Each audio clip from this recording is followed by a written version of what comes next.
Thank you, thank you, thank you. Good morning, everyone. Before I jump into my talk, it's very important for me to give honor and praise to the God of justice and the God of righteousness. The God of justice and the God of righteousness is the one who brings forth the light of understanding that can only come from truth that is spoken courageously, truth that is spoken unabashedly, and truth that is spoken unashamedly. And it's my prayer today that the truth that I have to share with those of you all in the listening audience is received with not only an open ear, but also an open heart, an open mind, and more importantly, an open spirit. I also want to acknowledge the commissioners for the work that you all are doing. I've shared this with you all previously, but I also would be remiss not to reiterate that you all are not only doing the work of our ancestors, but you all are doing the work of our present day citizens who are definitely victims of injustice, but through your work, we're bringing about solutions that will make justice a reality for our people. So thank you.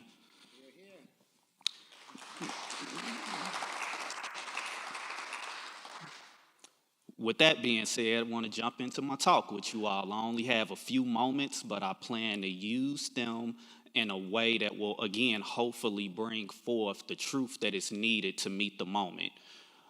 Repairing the breach, closing the racial wealth gap through reparations. Is the clicker working? Probably not. Next slide, please. So, what is wealth?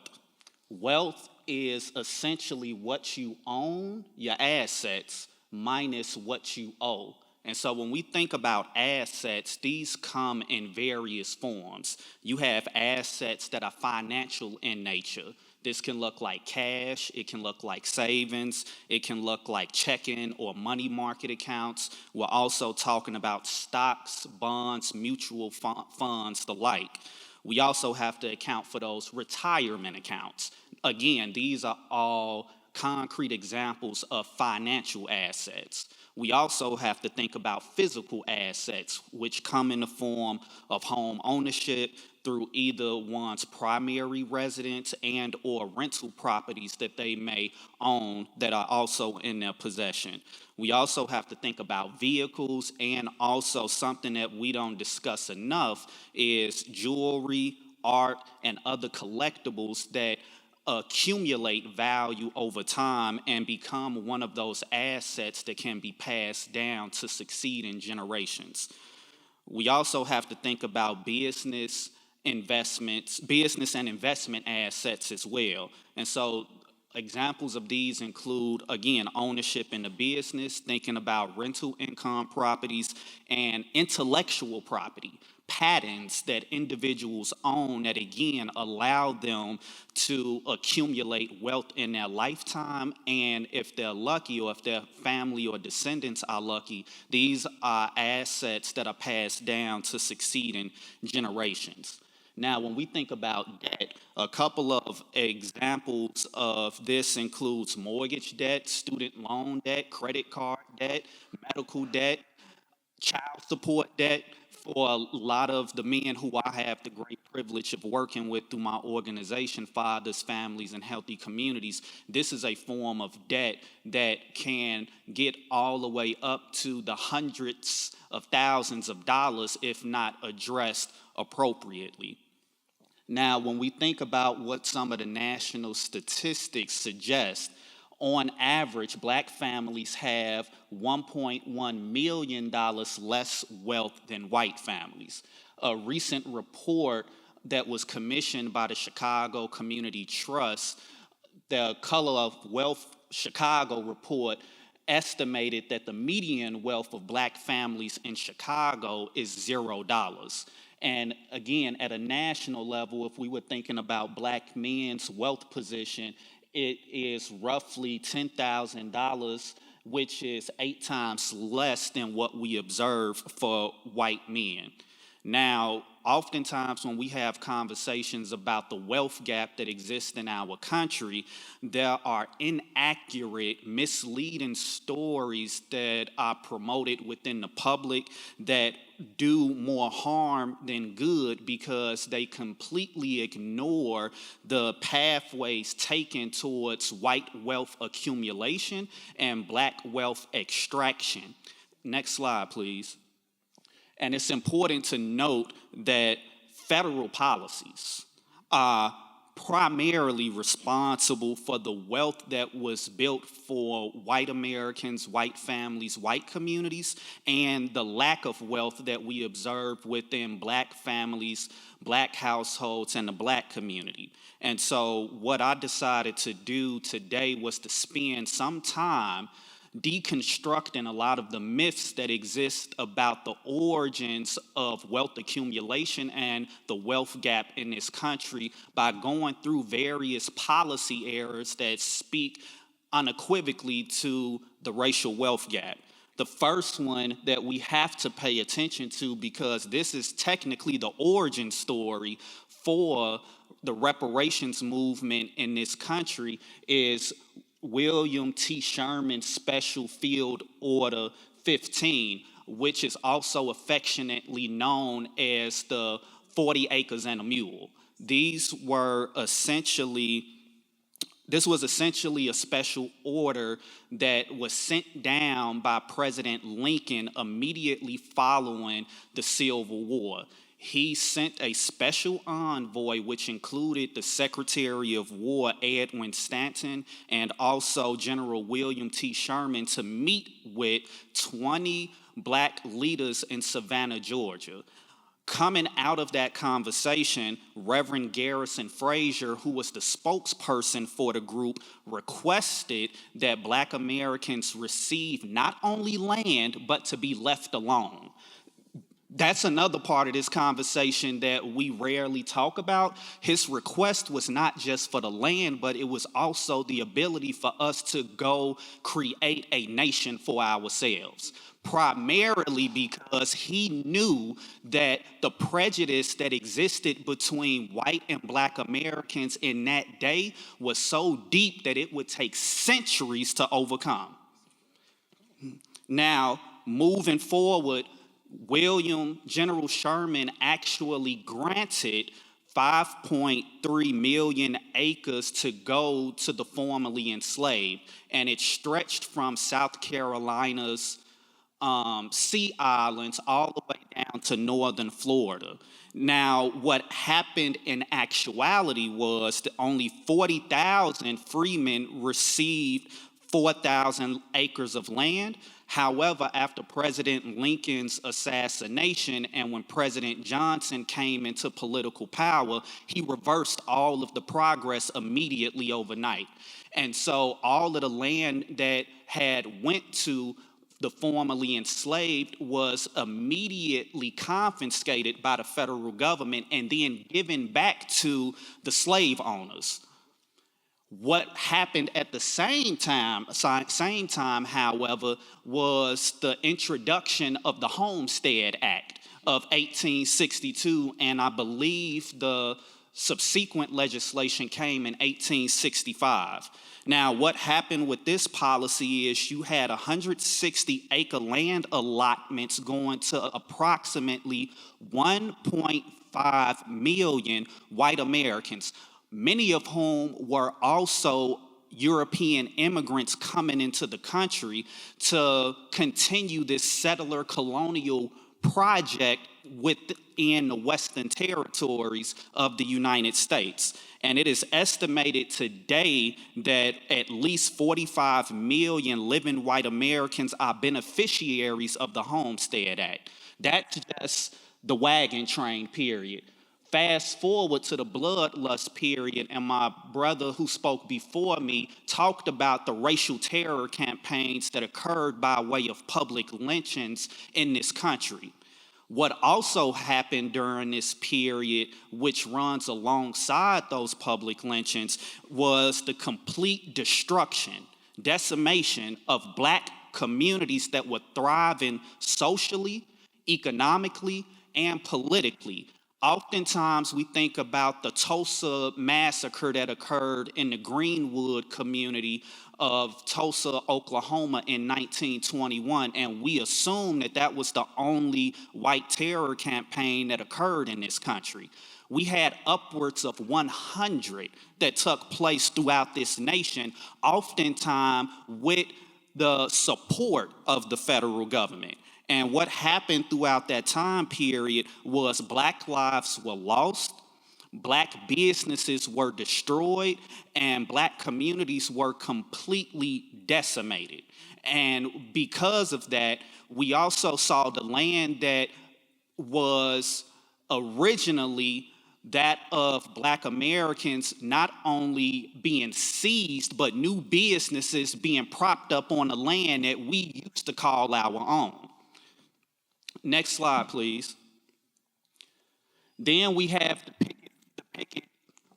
the picket fence period. So essentially in the 20th century, federal asset building moved from land ownership to the promotion of home ownership. And so this is when we have agencies like the Federal Housing Administration come into place, and this agency really served as the engine of discrimination against Black home buyers during this time period.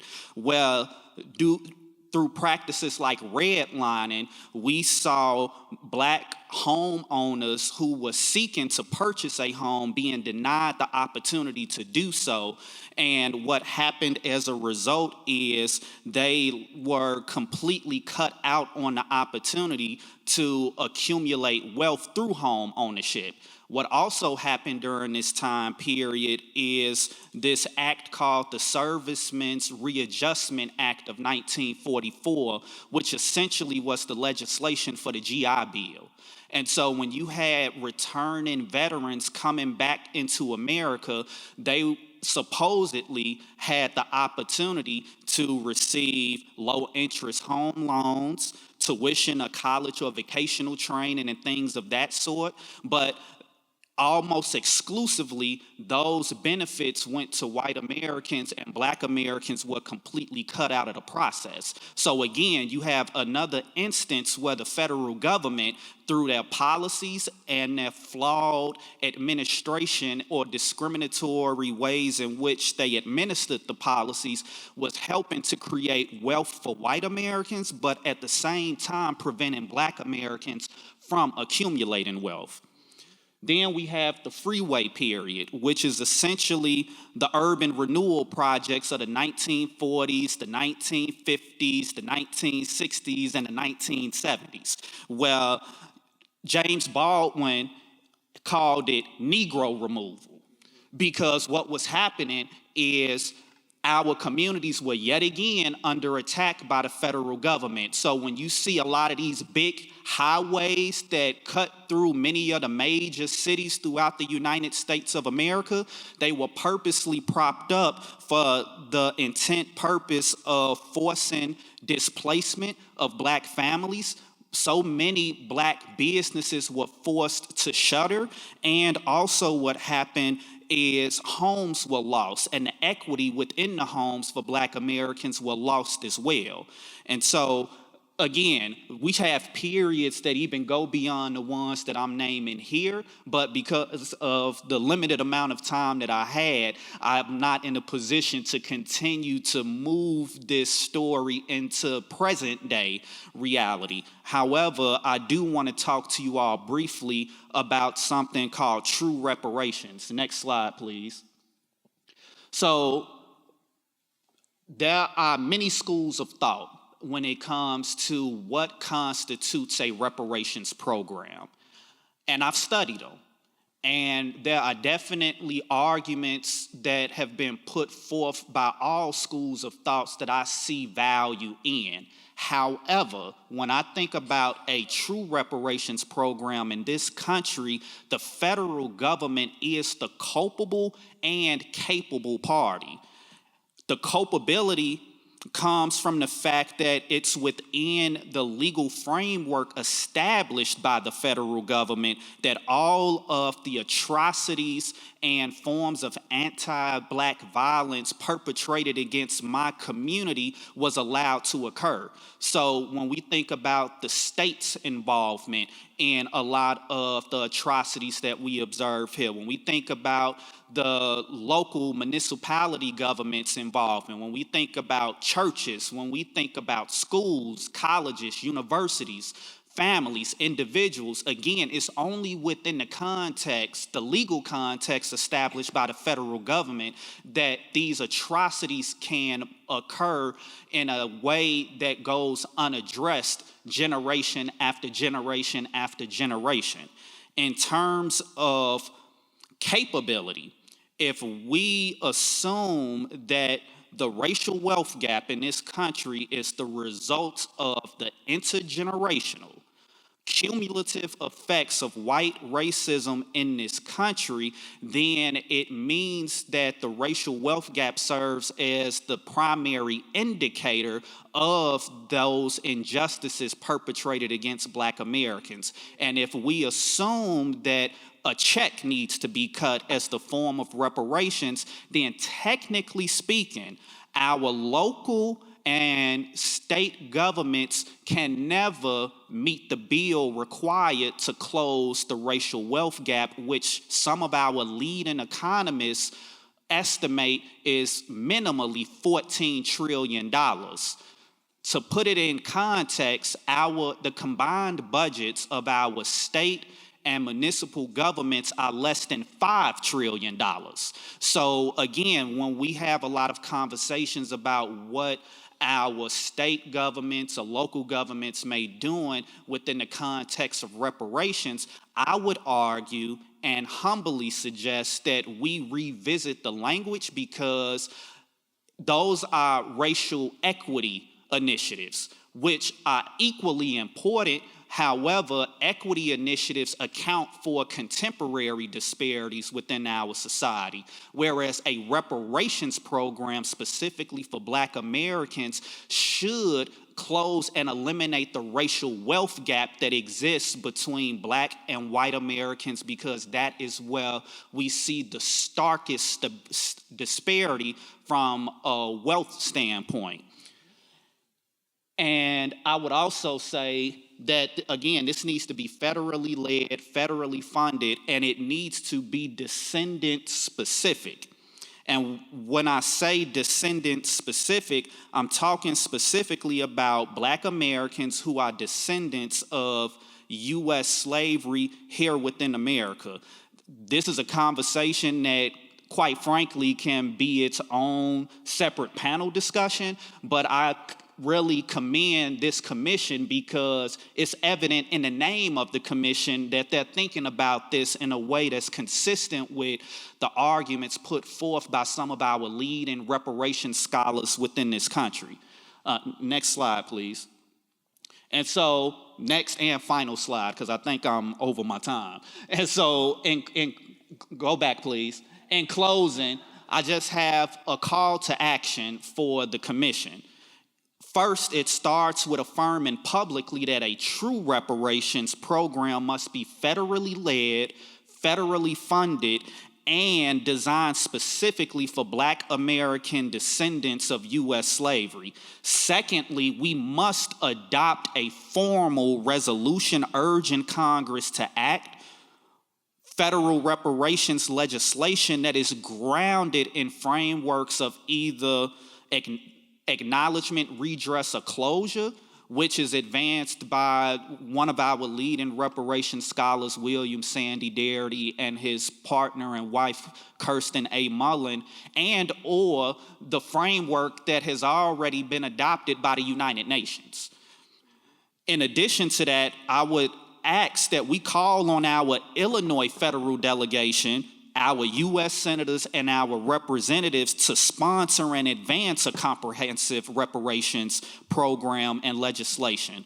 And last but definitely not least, just to reiterate a point I made previously, we need to continue to develop and fund state-level equity initiatives while maintaining clear public language and communications that distinguishes these equity-based initiatives from a reparations program, because we do not want to water down what it is we're ultimately trying to achieve, which is to close and eliminate the racial wealth gap in this country. And so with that being said, I would like to say thank you.